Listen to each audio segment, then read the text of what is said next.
Origami wonders.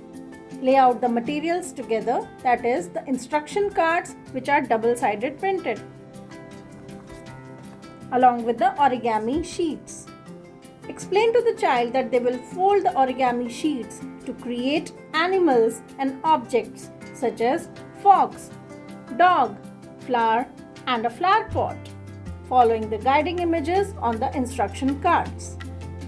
Let's get started. Instruct the child to begin by making fox face. Guide them through the folding steps 1, 2, 3, 4 and 5.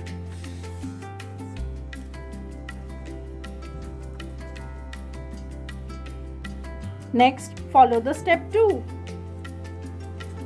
like this. Then step 3. Step 4 and then finally step 5. Draw the eyes.